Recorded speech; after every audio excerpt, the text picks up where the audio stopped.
uue ploki juurde.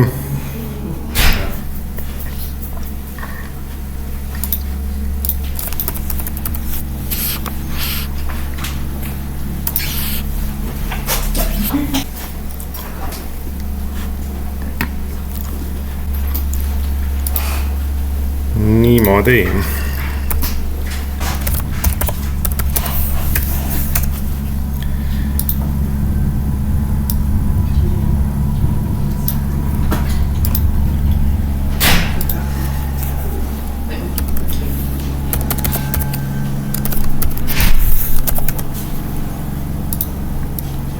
Deklareerime jälle sisendid väljundid, nagu ikka.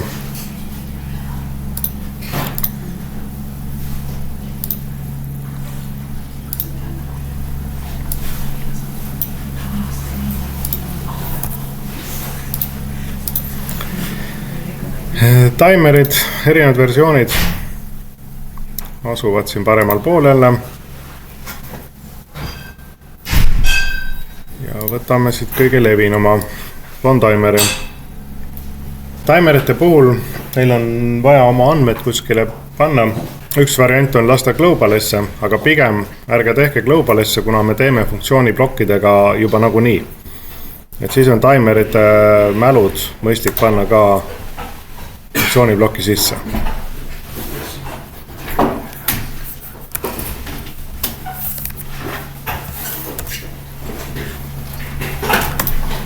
Aeg. Paneme siia näiteks 2 sekundit. Paneme siia vahe peale siis.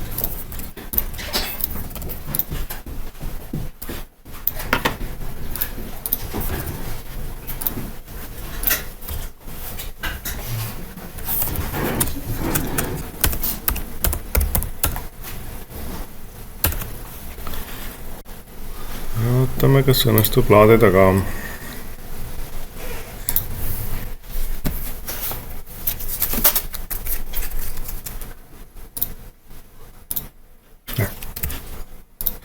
Siin võtame.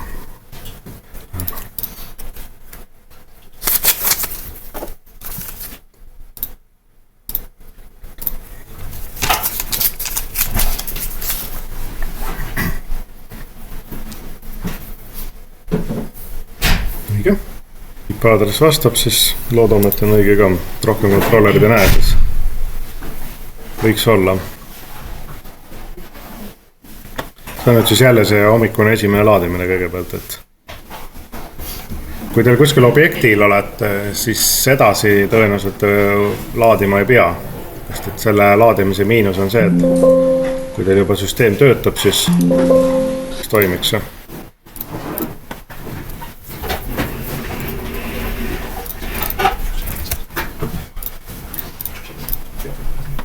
Nii, ja meie viitega sisselülitus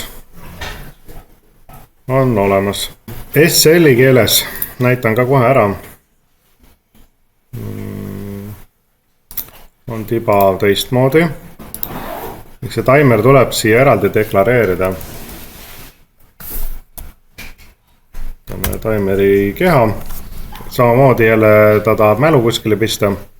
Te ei pane Globalisse, paneme funktsiooniploki sisse.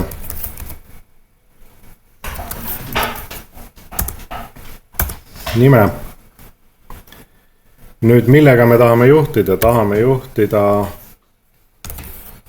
nupphääga. Aeg, väärtus. Samamoodi paneme siis 2 sekundit, aga nüüd sa peate ise kirjutama pikemalt välja, ehk siis T-trellid ja 2 sekundit. Võite kasutada otse siin lugemiseks või otse väljundit, ehk siis kus ta nüüd läks.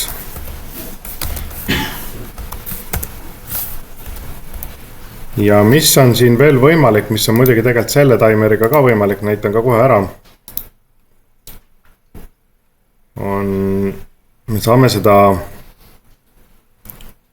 numbrit, mis timer loeb, lugeda.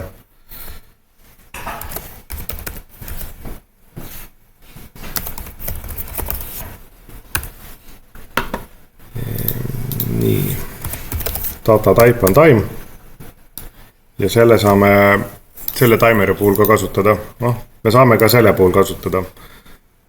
Me võimegi teha neid väärtuseid 2, me näitan mõlemad moodi, kuidas saab. Muutsime päises andmeid, küsib jälle üle.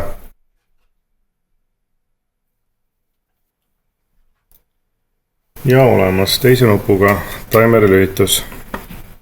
Näeme, kus siin sekundid hakkavad ka jooksma. Mis me saame veel näha, kui me võtame nüüd selle andmebloki, selle funktsioonibloki andmebloki, siis me saame need timerid siit lahti klikates, me näeme neid andmeid kõiki jooksmas. Samamoodi. Jookseb, hakkab tööle väljund.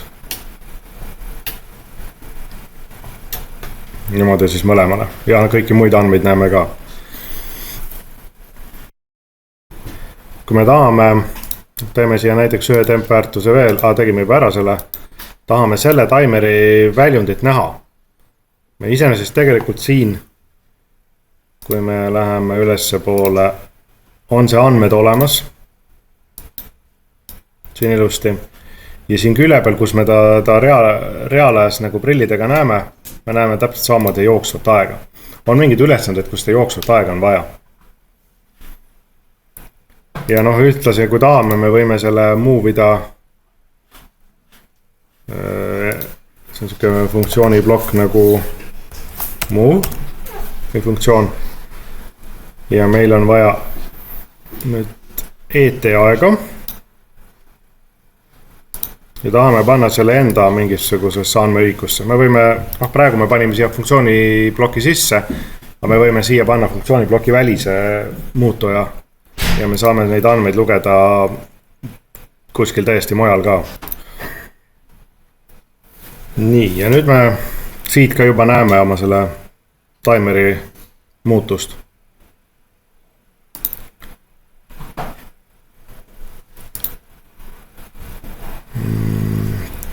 Nii, see on siis ton timeriga tehtud ülesanne.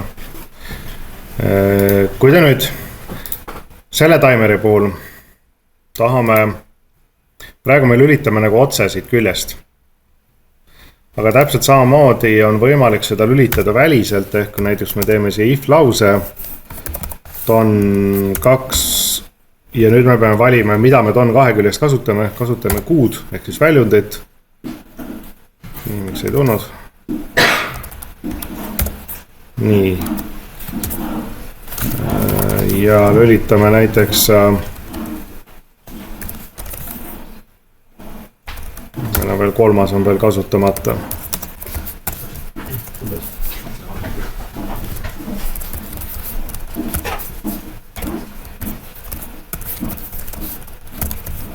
Nii, meil on võimalik ka niimoodi lugeda seda timeri väljundit.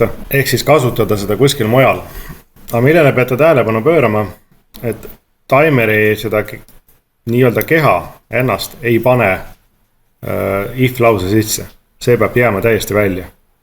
Kui te panete ta algusse lõppu, väga palju vahet ei ole. Veel on võimalik andmete puhul, praegu ma kirjutasin ta ikka täielikult välja, aga tegelikkuses on veel see lõppu ära kustutama. Meil ei ole reeglina sellisel kasutuse viisil. Kasutame timerit näiteks lühemana. Ehk me millega juhime ja aegväärtus.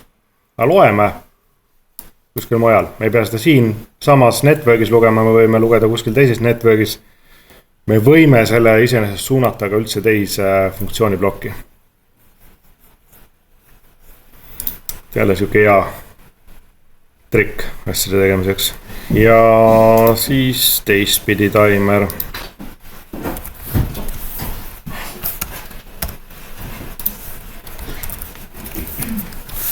Jälle deklareerime ta ära. Nii, 3, 1. Paneme siis siia 2. Ja siia paneme out 3.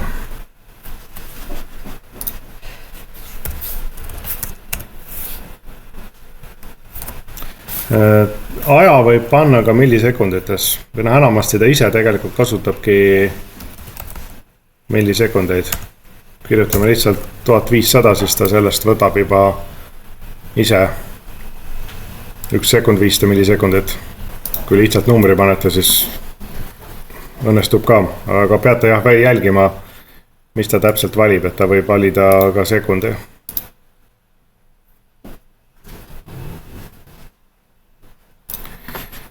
Nii, ja 3. nupp.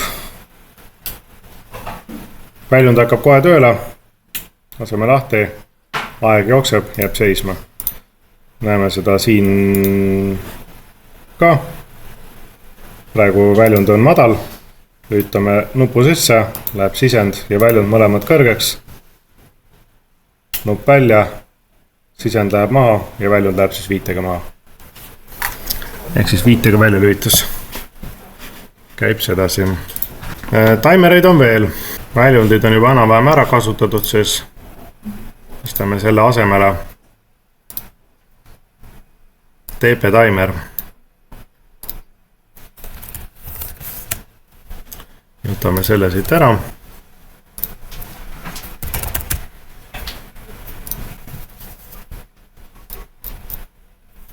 Teil on mingites ülesannetes TP-d omajagu kasutatud. Päris praktikas ma teda üldiselt ei kasuta. Nii, 3. Ühesõnaga, töö loogika on siis selles, et esimese tõusva frondi peale käivitatakse koheselt, ühesõnaga nüüd on siis tõusev front, käivitatakse, loeb oma aja ja väljund on nii kaua sees, kui aeg loeb. Selle aja näiteks pikemaks, paneme 5 sekundit, võib-olla paremini näha.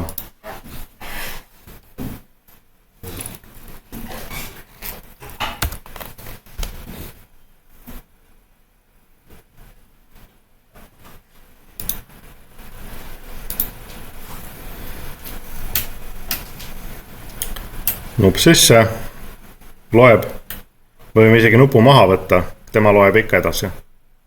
Ehk et paneme ühe pulsi ja tema loeb terve selle aja ulatuses ära. Jätame nupu sisse, ikkagi tema loeb oma aja ära ja väljund kukub uuesti välja tagasi. Vajalik kasutada mingites kohtades, kus see pulss võib olla ülilühikene, mis selle käsu annab. Kuskil on teil ülesanne, kus te loete komparaatoriga taimeri positsioonidest mingid millisekundite pealt. Ja siis on tal tehtud sükesed 200 millisekundi pikkused pulsid selle jaoks, et nüüd kui te pneumoklappi kasutate, siis pneumoklapp selle millisekundi peale veel ei reageeri. Tal on vaja nii-öelda pikemat signaali ja siis on pandud vahele see TP, et saavutada see pikem signaal. Et see on siis üks koht, kus sellist funktsiooni vaja läheb. Siis Ton R taimer.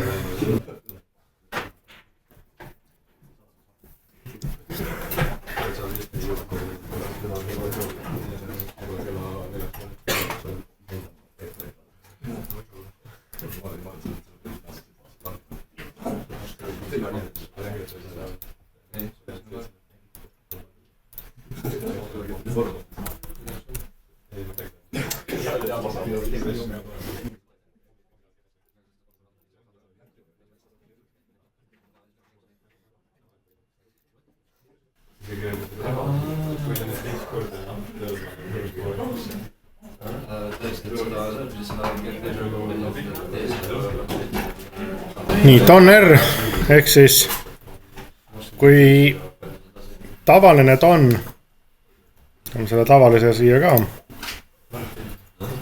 lülitada, siis tavaline ton nii-öelda, kui ma korraks panen aja, siis läheb aeg alati nulli.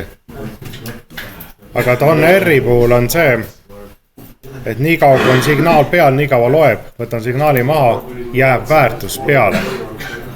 On aeg-ajalt sükest olukorda vaja, kus teil on vaja loendada mingit mingit aega kokku, siis TonR'iga on seda hea teha ja väärtuse saad nullida siis teise nupuga, eks tal on siis sisend R.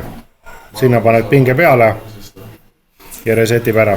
Mingite tsüklite pikkuse lugemiseks näiteks panete käivitussignaali peale, silinder hakkab liikuma, jõuab lõppu asendisse, et seda aega lugeda, siis näiteks lõpus on lüliti, mis selle TonR'i jälle katkestab, et ta edasi ei loe, saategi teada, kui pikalt, kui kaua võttis aega silindri ühest asendist teise liikumine. Nüüd ma näiteks selle TP taimeri kustutasin siit vahepealt juba ära, aga mingil põhjusel on vaja teha, mälu meil on juba olemas selle TP jaoks siin. Meil on ta praegu kasutamata. Tahame ta siia vahele uuesti lisada. Peame ikkagi deklareerima seda kui TP taimer. Aga nüüd ma talle uut mälu ei tee, vajutan lihtsalt cancel ja võtan selle juba olemas olema mälu lohistan siia peale ja saan kasutada.